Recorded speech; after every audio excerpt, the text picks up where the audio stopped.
Alright, hello everyone and welcome to the iCode channel. I recently received a request on how to configure Tempest 2000 on the Jaguar emulator, BigPEmu. So I've got my spinner here, I've connected to my USB port on the computer. It's a Windows PC. I ran the emulator and I simply went in here and I obviously went and loaded the software. I downloaded the Tempest 2000 item, and initially I couldn't get it to work, but there's some special things you got to do to get the system to recognize the mouse and this unit. So first thing you want to do is you want to hit escape, go to the menu, and go down to System, hitting escape, and go down to Input, and make sure that mouse input is enabled, because this is typically disabled by default. It's like this. Push the left and right arrow keys to toggle between them and change it to enabled. Then go to input devices and make sure this is changed to 2.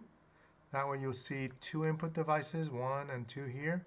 We're going to be connecting the first device as our rotary, which is the mouse, which is this spinner, the iCode spinner. And then device 2 is going to be basically our keyboard. But we got to have both of them in order to get into the special mode to enable the game to work with a mouse. So I'll explain. So first, make sure you go to input device 1 and change the device type to rotary, because that's our spinner for device 1. Keep this disabled, scale 0.5, I found it to be pretty good. And then go to set bindings. These are all the defaults, which are fine, except a few things just pay close attention to. Make sure option is set to W and pause is set to Q. If for some reason it isn't that way, you can just go on reset, hit the reset key, and then it'll reset it to Q by itself. If you want to remove it, you can always remove it, and then add, and then press the Q button on the keyboard. But I'm going to go ahead and hit reset here because it's also the back button on the mouse. Okay, so make sure these are Q and W, which are correct, and then go down. This is the most important part. Go down to analog left, and let me go ahead and remove these. Normally it looks like this. Analog left and right are blank. So make sure you go to add for analog left and hit enter. And then when it asks you to do this, just spin it counterclockwise, and you'll see that it will now change for me to MD0, which means mouse direction 0. And then I'm going to go down to analog right, and I'm going to push add, and then I'm going to spin it clockwise, and notice that it changed to mouse direction 1. If this is not happening for you, then it probably means you didn't enable mouse in the first place. That's as I showed you in the previous screen. All right, so once you got these set up, then hit escape a couple of times, and we're going to now go down to input device 2, which is really important, and go to set bindings for device 2, and make sure you change pause to P. This is normally not set, so if I hit reset, notice it's not there. So go to add, hit enter, and push P on the keyboard, and it should say keyboard P on the screen like that. That's very important because for the next step, it's going to be key. All right? Once you've got those done, then you're ready to go to the game, and make sure you get to the let me go ahead and reset. Actually, I'm going to turn off, and then I'm going to load the software. All right, and then what you want to do is right here, when it's asking you which game, you can use the keyboard to move up and down. Like go on Tempest 2000. Don't hit enter yet. Don't start the game. And then what you want to do is get to the options menu, which is the W key. So if you come here, you'll see W key. And controller type may not be here. Once you push W to get to the screen, press Q and P on this, which is the pause key. So Q is from controller 1, P was for device 2, remember?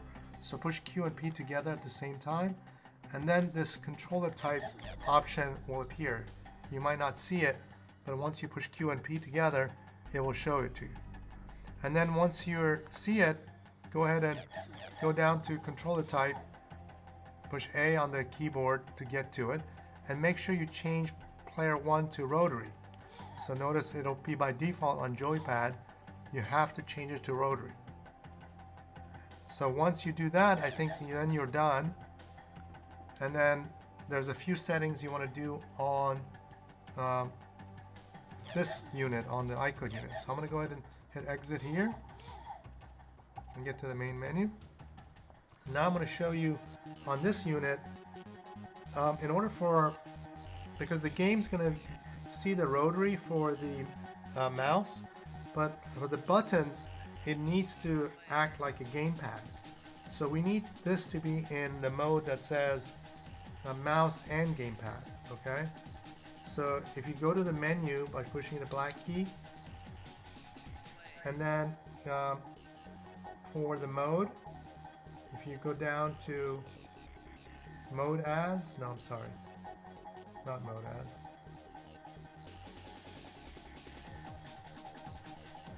You'll notice on port 1, yeah, right there, mode, it says mouse and gamepad. So make sure you change it to mouse and gamepad. That's step 1. That way this device is acting like a mouse and a gamepad, but we don't want them to conflict with each other. So we're gonna, once you do that, you're gonna turn the gamepad axis off. So go to the settings area and it says gamepad as, change it to none, because it might be set to left and we don't want it to act like a left stick, because otherwise the game's gonna think you're moving left with a joystick and we don't want that. So change it to none. I'm gonna change it to none, keep pressing on until it gets to none.